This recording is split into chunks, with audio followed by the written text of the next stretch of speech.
Je remuerais ciel et terre. Vous ne seriez plus en sécurité nulle part si je m'attaquais à vous. C'est pas des conneries. Vous pouvez me croire. J'ai réglé leur compte à pas mal de gens. Vous pourriez bien braquer une arme sur moi si j'avais une dent contre vous. C'est pas ça qui m'empêcherait d'avancer. Pour m'arrêter, il faudrait me tirer dessus. Et vous auriez bien tort de ne pas me tuer parce qu'à notre prochaine rencontre, c'est moi qui vous tuerai.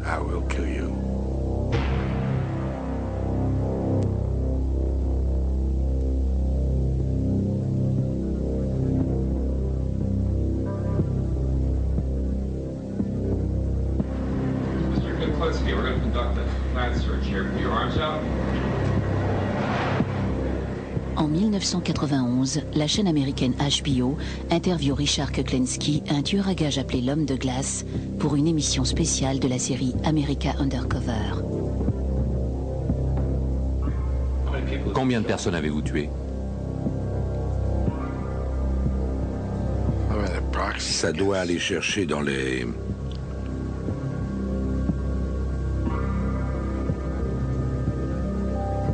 disons... plus d'une centaine. Après toute une vie de tueur à gages, Kuklinski est finalement arrêté par un agent double équipé d'un micro-émetteur.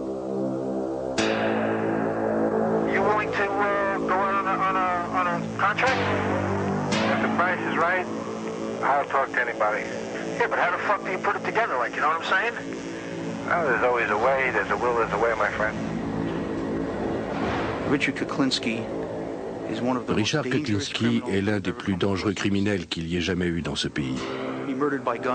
Il a tué par balle, par strangulation, en empoisonnant la nourriture de ses victimes. Il a fait tout cela en même temps, le tout en affichant une vie de famille des plus paisibles. Sa femme et ses enfants ignoraient tout de ses activités. Pourtant, nous détenons des preuves irréfutables qu'il a commis quantité de meurtres épouvantables. En 1986, les forces d'intervention du New Jersey contre le crime organisé mettent en place une souricière devant la maison de Kuklinski. Les hommes s'y mettent à 5 pour le neutraliser et lui passer les menottes. En effet, le tueur fait 1,95 m et pèse 136 kg. L'homme de glace est enfin arrivé au bout de sa carrière de maître du crime. Richard Kuklinski sait qu'il ne sortira jamais de prison. Il n'a rien à perdre. Aussi lève-t-il le voile sur ces années où il était tueur à gages pour le compte des Gambino, une famille de la mafia. Il parle des événements qui en ont fait celui que la police a appelé l'homme de glace.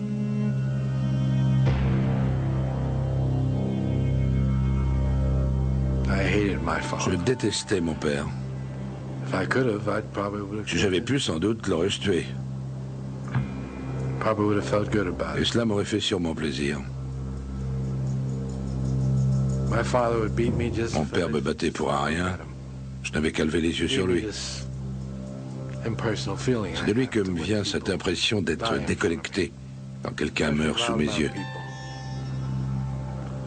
C'est surtout les grandes gueules. Les grandes gueules me rappellent mon père. Quand une grande gueule s'en prend à moi, je pars au quart de tour. Il ne m'en faut pas plus. Un soir, dans un bar, une grande gueule commet l'erreur d'insulter Kuklinski, alors âgé de 18 ans, et de le faire en public. Quelques heures plus tard, l'homme de glace entrevoit la possibilité de lui rendre la monnaie de sa pièce.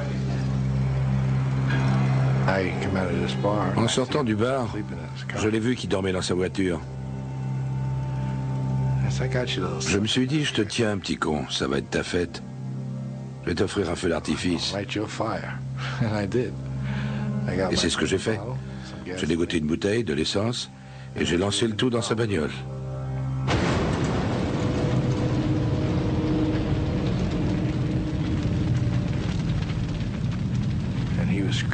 Il fallait l'entendre hurler dans les flammes. Sa voiture brûlait.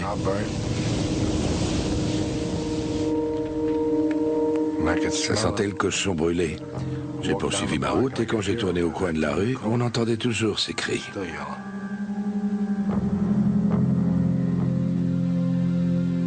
Là, c'était juste moi. Je l'aimais pas, ce type. Qu'est-ce qu'il vous avait fait? Il m'avait fichu en rogne.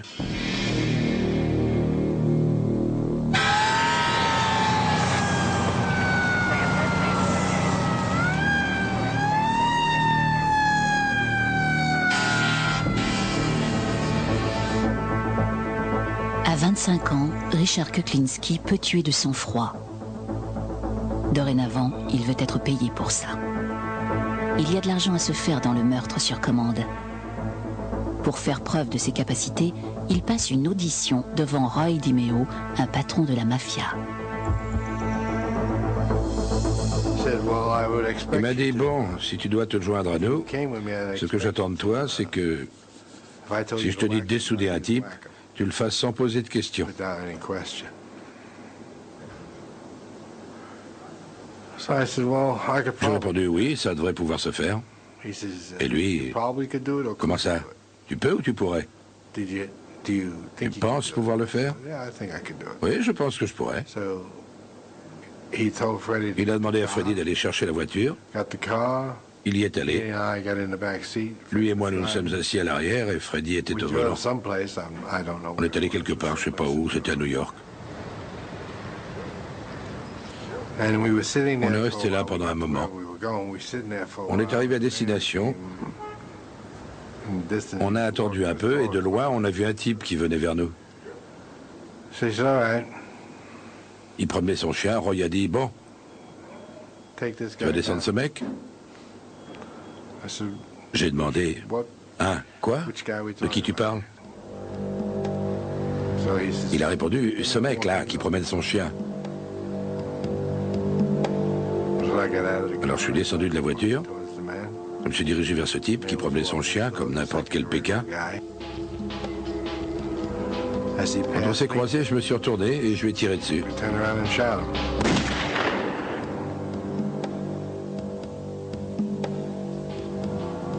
Freddy et Roy se sont arrêtés. Je suis monté dans la voiture et on est parti. Et voilà comment je me suis retrouvé mêlé aux affaires de Roy.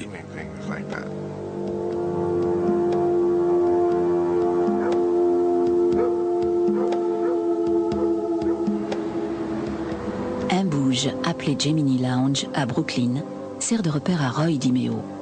C'est une véritable maison de l'horreur où plus de 100 personnes seront assassinées et coupées en morceaux en attendant que DiMeo et sa bande de tueurs à gages s'en débarrassent. Après avoir fait ses preuves, Kuklinski devient bientôt l'un des collecteurs de fonds préférés de DiMeo. Celui-ci passe des commandes que Kuklinski exécute sans poser de questions.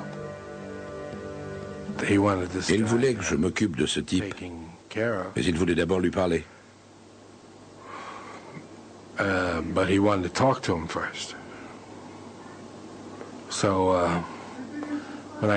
Arrivé sur place,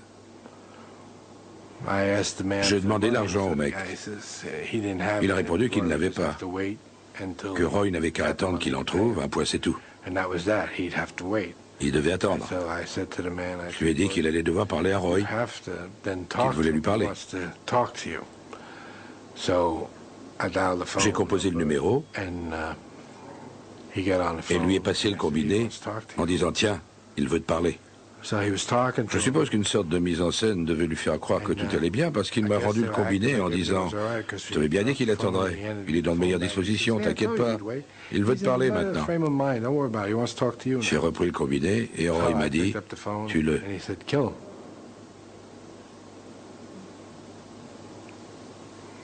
Alors je lui ai tiré dessus. J'ai raccroché, je suis parti.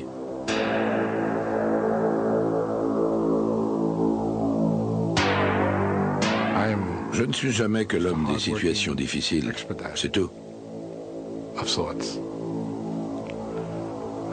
Je me considère comme un type qui fait quelque chose parce que quelqu'un d'autre le lui demande. Et qu'il me paye bien pour ça.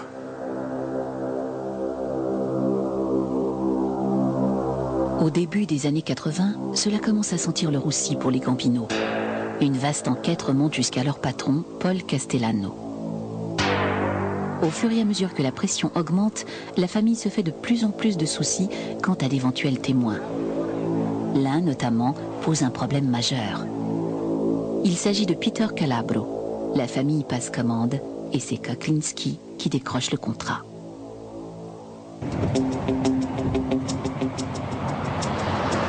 Le 14 mars 1980, Kuklinski roule depuis des heures sur une route enneigée de Saddle River, dans le New Jersey. Il attend un appel sur son talkie-walkie.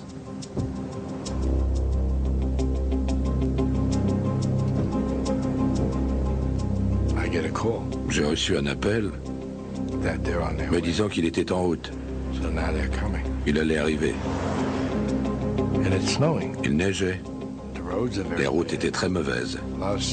La chaussée était glissante, verglacée. J'avais une camionnette. Je crois que c'est là, au dernier moment, que j'ai modifié mon plan. J'ai décidé de me garer sur la voie de droite. Cela me donnerait l'avantage parce que comme ça, en arrivant à ma hauteur, il n'aurait plus qu'une seule voie.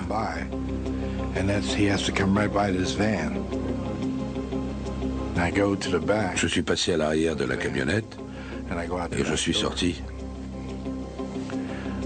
Avec mon arme, bien sûr. Je me suis agenouillé, j'ai regardé sous la camionnette pour voir à peu près où il était. J'ai vu la voiture arriver. Quand elle a été presque à la hauteur de la camionnette, je me suis relevé au moment où elle est passée. J'ai tiré.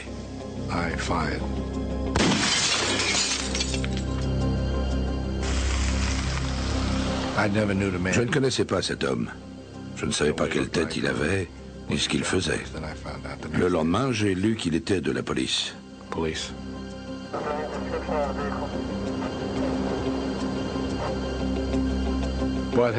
Cela dit, même si je l'avais su, à partir du moment où on m'avait demandé de l'effacer, je suppose que je l'aurais fait de toute façon. Je ne pense pas que j'aurais refusé. Kuklinski a tué un flic qui a mal tourné et vendu des renseignements au Gambino. Un flic qu'il fallait bien éliminer avant qu'il ne devienne un témoin à charge. Pour Kuklinski, des contrats comme le meurtre de Calabro sont de nature purement professionnelle. C'est ainsi qu'il gagne de quoi faire vivre sa famille. L'homme de glace mène une double vie. Il habite une rue tranquille de Bergen dans le New Jersey, entouré de voisins qui ne se doutent pas le moins du monde qu'ils vivent à côté d'un tueur de la mafia. Il fait tout pour que personne, pas même sa propre famille, ne découvre jamais qui il est réellement. Je ne lui posais jamais de questions. Je savais qu'il valait mieux m'en abstenir. S'il se levait à 2 heures du matin, s'il quittait la table au beau milieu du repas, enfilait ses chaussures et s'en allait, je disais juste au revoir. Pas où vas-tu, ni pourquoi tu sors. Il était entendu que c'était comme ça. C'est auprès de Barbara que j'étais le plus heureux.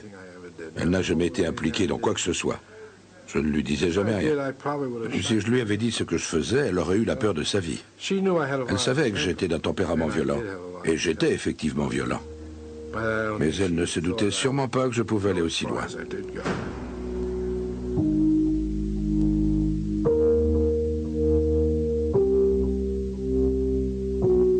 Le temps que Richard Kuklinski passe en famille est sacré. Toute intrusion le met en rage. À plus forte raison si cela se produit pendant les vacances.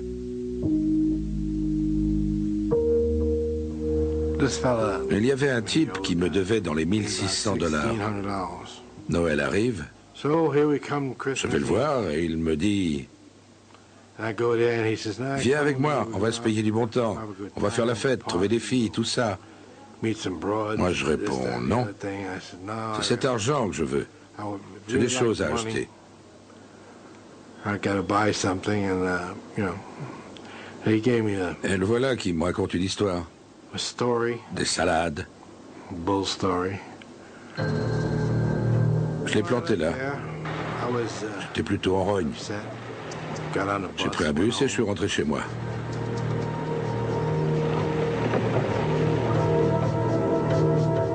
Je me suis mis à préparer les jouets pour les gosses. Mais ça me travaillait, ce truc. Ça me contrariait. Ça fichait mes projets en l'air.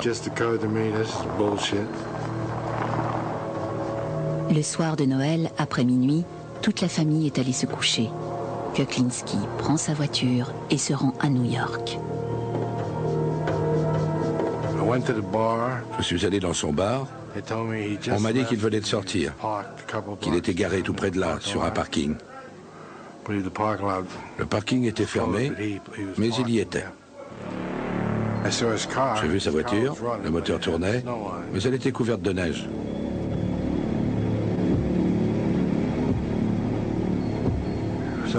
J'ai frappé à la vitre. Il m'a dit « Salut toi, content de te voir. Allez viens, monte ». J'ai fait le tour, je me suis installé à la place du passager et je lui ai parlé. Je lui ai dit « Écoute, j'ai besoin de cet argent, ça va pas, ça, tu me prends vraiment pour une andouille ». Je tenais le revolver dans la main et j'en avais vraiment marre de ce bavardage. Il n'arrêtait pas de bavasser.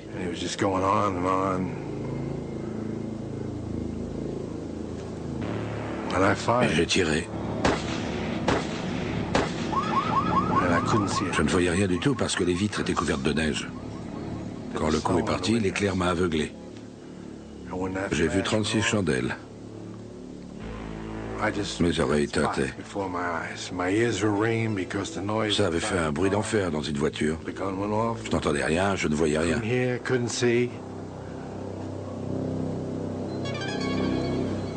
Là, j'ai paniqué. Je ne savais pas ce qui allait se passer. En tout cas, je l'avais touché à la tempe. Et quand il est retombé en arrière, le second coup l'a atteint sous le menton. Quand j'ai enfin pu voir quelque chose, je lui ai fait les poches.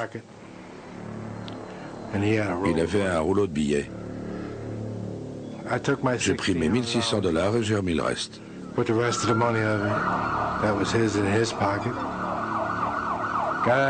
Je suis descendu de sa voiture et je suis parti.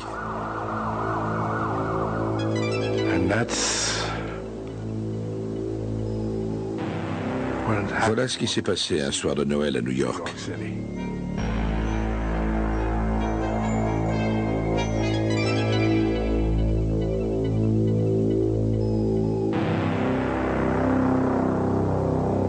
L'homme de glace tue par balle, à l'arme blanche, au cocktail Molotov et au cyanure. Mais il aime aussi faire des expériences. Avec l'arbalète, je lui tire une flèche en plein front. En fait, je voulais juste voir si ça marchait. Que faisait-il à ce moment-là? Il me regardait. Il était assis et vous étiez debout devant lui? Non, il s'est baissé pour me parler. J'avais fait semblant de lui demander ma route. Je ne le connaissais pas.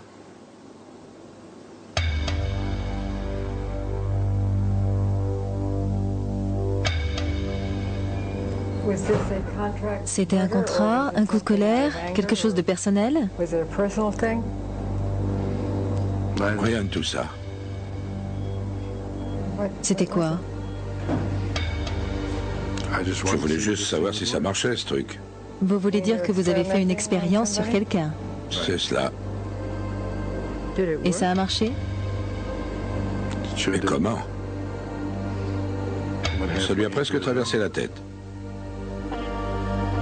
Kuklinski est toujours en quête de nouveaux modes d'opération pour ses meurtres. Dans les années 80, il fait équipe avec un homme surnommé Mr. Softy. Ce marchand de crème glacée à l'air débonnaire est en fait un expert en explosifs formé à l'armée, un tueur brutal et pervers. Mr. Softy s'appelait Robert Prongay à l'état civil. Il avait pour habitude de se déplacer à bord d'un camion de crème glacée Softy, d'où son surnom. Il s'est lié d'amitié avec Kuklinski et ils sont devenus intimes. Il semble que ce soit grâce à cette amitié que Kuklinski a appris à manier divers poisons, notamment le cyanure.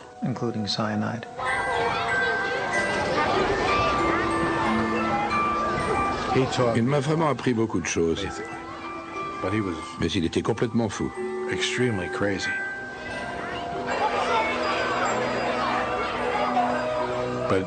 Il lisait toutes sortes de livres sur la destruction, l'art et la manière de détruire les gens. Il se déplaçait à bord d'un camion de crème glacée Softy. C'est comme ça qu'il dénichait les gens, repérait les lieux, élaborait les tactiques les plus efficaces. Il opérait parfois directement depuis son camion. Et il vendait des glaces. Exactement, les glaces de Mr. Softy. Il roulait dans un camion de crème glacée Mr. Softy. Vous avez vu? Il vendait des glaces. Il vendait des glaces aux gamins du quartier? Eh oui. Et il patrouillait dans ces quartiers. Il vendait des crèmes glacées aux gamins et il pouvait tuer leur père.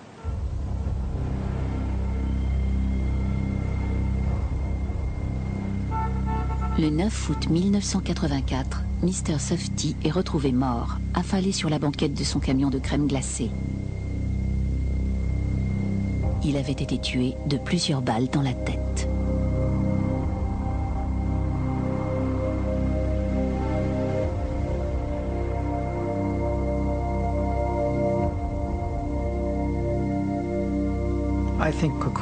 Je pense que Kuklinski a tué Prangay parce qu'il se servait de lui. C'était une source d'information pour lui. Il utilisait ses connaissances. Sans doute accompagnait-il Mr. Softy dans ses virées, dans ses contrats. À un moment, il a dû se dire qu'il devait reprendre les rênes en main. Il avait peut-être dit à Kuklinski quelque chose qui lui avait déplu, qui sait. Quoi qu'il en soit, je pense que c'est Kuklinski qui a décidé de l'éliminer.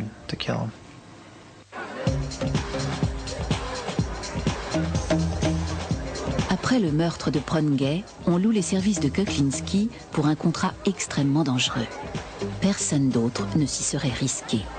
Là, dans une boîte de nuit bondée, la technique du meurtre au cyanure hérité de Mr. Softy va se révéler fort utile. C'était pas facile pour moi de l'approcher dans une boîte de nuit. J'étais vraiment mal parce que l'emploi du temps était serré.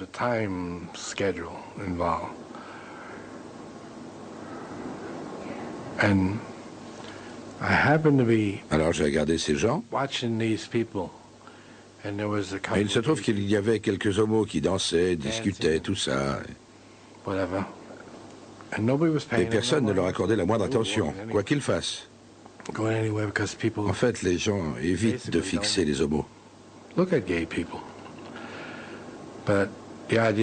l'idée de me déguiser en homosexuel. Mais comment est-ce que j'allais bien pouvoir m'en tirer? Un mec de 136 kilos qui joue les folles, c'est un peu tiré par les cheveux, non? Alors, tant qu'à faire, j'ai joué le tout pour le tout. J'ai trouvé les nippes les plus folles dingues que vous puissiez imaginer. J'étais l'homo par excellence. Bien sûr, ça risque de vexer la communauté gay, mais j'ai rien contre eux, moi. Enfin, je dégotais un pull jaune canari, un falzar fluo, des pompes à semelles compensées, moi qui suis déjà grand. Et me voilà perché sur ces trucs à jouer les tantes. Je m'amène, je me mets à danser. J'étais là sur la piste et ils allument les lumières. Ces trucs-là, vous savez, les stromboscopes. S'il y a une chose que j'ai en horreur, c'est bien ces machins-là. On n'y voit rien, ça fait mal aux yeux. Enfin bref, j'essaie de me rapprocher du mec. Et je suis là à déconner. Je faisais vraiment tapette. C'est comme ça qu'on dit, je crois. Je me rapproche de lui et je le bouscule. Dans ces endroits-là, tout le monde bouscule tout le monde.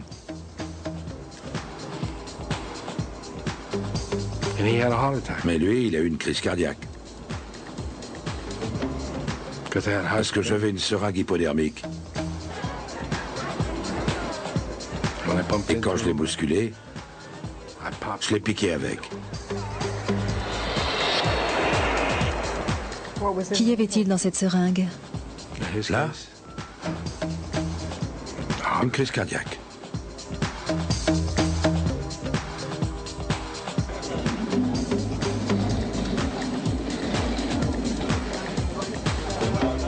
Richard Kuklinski est un tueur de sang-froid, cela ne fait aucun doute.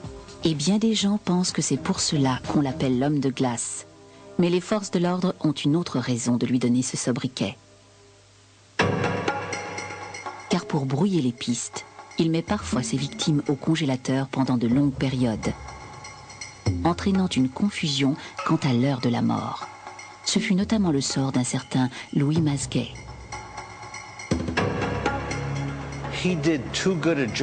Sur ce coup-là, il a péché par excès. Il avait laissé le corps au congélateur pendant plus de 2 ans. Puis il l'a ressorti et s'en est débarrassé. Or, on l'a retrouvé avant qu'il soit complètement décongelé.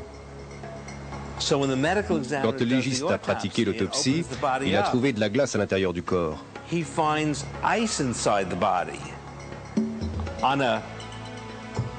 Et on était en plein été. L'expert s'est dit, il y a quelque chose qui cloche. La mort ne peut pas remonter à quelques jours. Une fois le corps de Louis Masguet découvert à moitié décongelé, l'étau commence à se resserrer autour de Kuklinski et de son patron Roy DiMeo. Sous la pression, DiMeo se met à paniquer. La famille a peur qu'il craque et n'en vienne à témoigner contre elle. Dans leur esprit, cela ne fait aucun doute. Il faut l'éliminer. En 1983, on retrouve le corps de DiMeo dans le coffre d'une voiture. Il a 5 balles dans la peau et la mort remonte à 1 semaine. Certains pensent que Kuklinski pourrait en être l'auteur. Que savez-vous sur ce meurtre? DiMeo? On n'avait plus besoin de ses services et il était sur une mauvaise pente. Tout le monde pensait qu'il était sur le point d'aller chez les flics.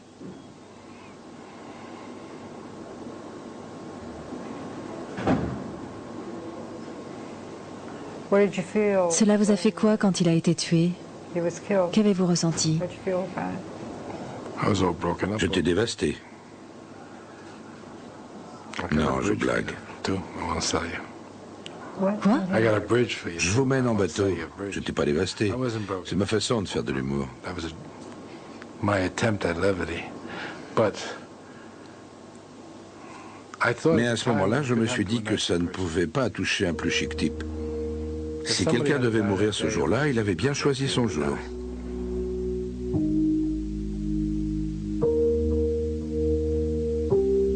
Pendant les 3 années qui suivent, l'Office de la répression du crime organisé du New Jersey concentre ses efforts sur Kuklinski.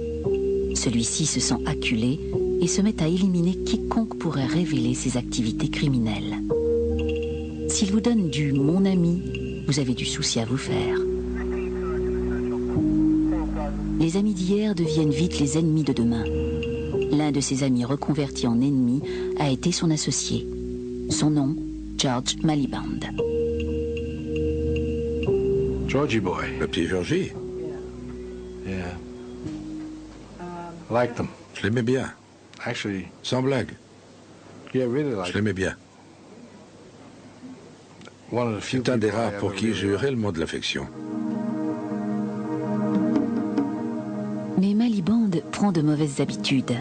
Il accumule des dettes de jeu qui s'élèvent à plusieurs milliers de dollars. Kuklinski se porte garant pour lui, mais lui conseille de payer. C'est alors que Maliband commet une erreur fatale. il menace Kuklinski de s'en prendre à sa famille s'il ne le couvre pas.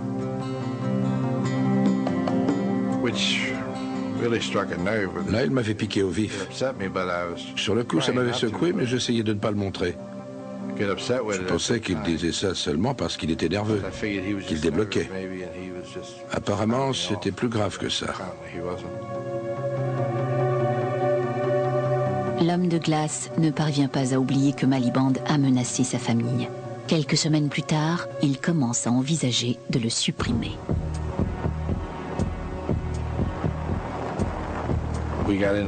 On est monté dans le break et je lui ai dit, George, tu penses vraiment ce que tu dis quand tu parles de t'en prendre à ma famille pour faire pression sur moi? Il a répondu, c'est le seul moyen de t'avoir. Le seul moyen de te coincer et de te faire faire ce que je veux que tu fasses, c'est de m'attaquer au tien. Je lui ai dit, c'est vraiment con ce que tu dis là, George. Sachant ce que ma famille représente pour moi, tu devrais bien te rendre compte que je risque de le prendre très mal. Il a rétorqué, mais non, tu ne le prendras pas mal. T'aurais trop peur qu'il arrive quelque chose à tes enfants. J'ai dit, eh ben c'est là que tu te trompes, George. Parce que je vais mettre fin à tout ça. D'ailleurs, je vais y mettre fin tout de suite. Et j'ai tiré 5 fois. Comme il était juste à côté de moi, j'ai vu les balles lui rentrer dedans. On était assis dans le break, moi au volant, le petit George à la place du passager, comme ça. Les balles ont fait bang, bang, bang. Et encore bang, bang. Je voyais le tissu de sa veste qui bougeait. Parce que les balles, ça fait des petites marques. Ça faisait comme des brûlures sur le tissu. Kuklinski se débarrasse volontiers des cadavres en les mettant dans des tonneaux. Mais avec George Miliband, 1m82, 136 kg, la chose n'est pas facile. Une fois que je l'avais descendu, j'ai eu un problème avec une jambe. Un sacré problème, vous pouvez me croire. Je pouvais bien faire ce que je voulais, pas moyen de la gazer, il a fallu couper. J'ai mis le couvercle, j'ai roulé jusqu'à Jersey et là je l'ai balancé.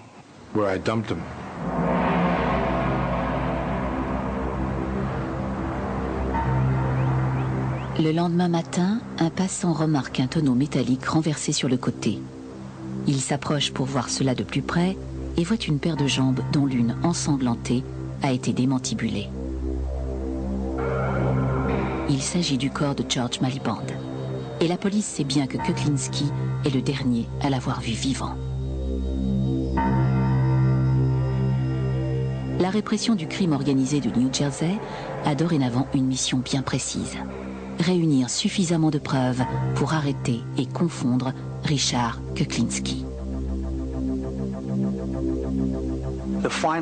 Nous avons alors utilisé la méthode de l'infiltration. Un agent fédéral s'est introduit sous un faux nom dans l'entourage de Kuklinski. Dominique Polifron a su gagner la confiance de l'homme de glace et a enregistré des conversations où il raconte en détail sa participation au meurtre. Je me suis présenté comme un homme de main. Et j'ai dit que je travaillais pour la mafia de New York et que mon frère était un gangster.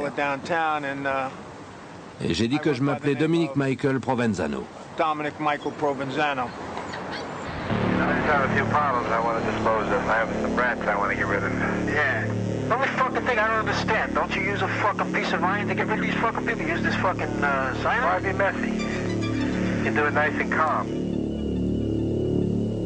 Les enregistrements réalisés par l'agent secret permettent de démasquer Richard Kuklinski.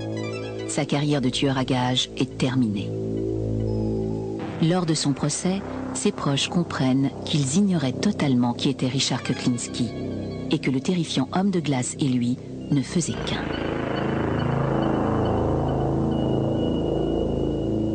Richard Kuklinski a été condamné à plusieurs peines de perpétuité qu'il purge maintenant au QHS de la prison de l'État du New Jersey. Ironie du sort, son jeune frère Joey purge lui aussi une peine de perpétuité dans le même établissement. Il avait 25 ans lorsqu'il a été condamné pour le viol et le meurtre d'une enfant de 12 ans. Après avoir étranglé la fillette, il avait traîné son corps par les toits avant de la jeter, elle et son petit chien, d'une hauteur de 12 mètres.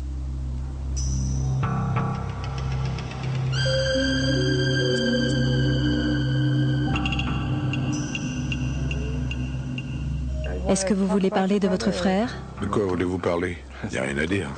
Nous n'avons encore jamais parlé de lui. Puisque vous le souhaitez, parlons-en. Il est ici depuis quelque chose comme 25, 27 ans.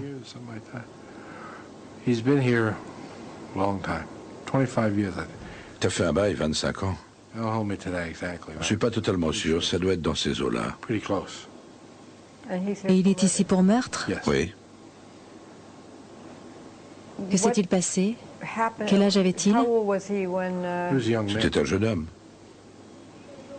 20 ans et quelques, je crois. Et dans son cas, que s'est-il passé? Pensez-vous qu'il soit le produit de ce que vous-même avez subi? On a le même père. Est-ce que vous le voyez? On se croise. Vous lui dites bonjour et vous continuez votre route? Ça va, Joey? Et toi? Prends soin de toi. C'est tout? Je vous l'ai dit, je suis pas un bavard. Et encore, j'en fais beaucoup avec lui. Et il essaye de vous parler, lui? En fait, je crois qu'il en dit encore moins que moi. Réflexion faite, je crois qu'il répond même pas. C'est dommage. Ça dépend comment on voit la chose.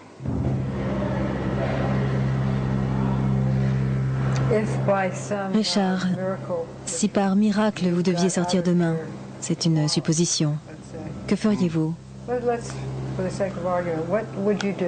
Mèneriez-vous la même vie ou feriez-vous autre chose? Non, c'est du passé maintenant. Ça fait 10 ans que je vis sans violence. J'ai plus vraiment envie de ça. Je crois que je ne pourrais même plus jouer le jeu. Je commencerai sûrement par me faire descendre moi-même. Non, je ne recommencerai pas. J'aimerais bien me retirer dans un endroit calme et tranquille, sans porte qui claque, sans cris ni hurlements. Ce que je voudrais en fait, c'est juste un endroit où pouvoir penser tranquillement.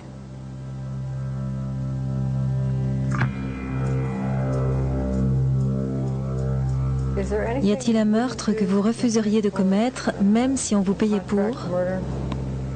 Oui. C'est-à-dire? Je ne tuerai pas un enfant. Et une femme non plus, sans doute.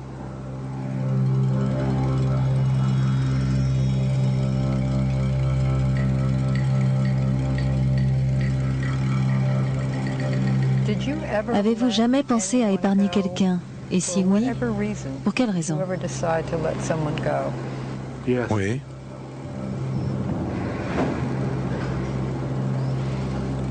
Mais après réflexion, je l'ai tué quand même.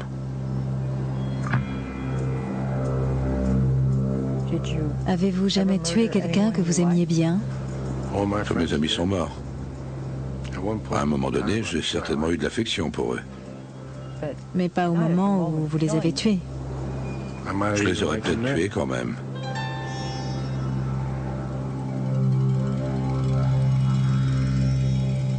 Le code d'honneur du milieu, ça n'existe pas.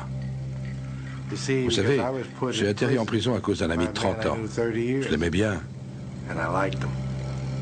Quelle erreur. J'avais un ami de trop. Je purge maintenant des peines de perpétuité à cause de ce seul ami. C'est le seul ami que je n'ai pas tué.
Hoffa? Oui. Je ne sais pas, je ne sais rien sur Jimmy Hoffa. Bon, enfin, disons que la rumeur... La rumeur, c'est qu'il aurait été enterré dans une voiture japonaise. On raconte qu'on l'a pris fourré dans un tonneau, qu'on a mis le tonneau dans le coffre d'une voiture, laquelle aurait été mise dans un broyeur avec d'autres voitures, écrabouillée, et le tout aurait été envoyé au bout du monde. C'est ce que j'ai entendu dire. Je ne sais pas. La dernière fois que je vous ai posé la question, vous disiez qu'il s'agissait d'une Toyota. C'était peut-être une Toyota. Une petite voiture japonaise.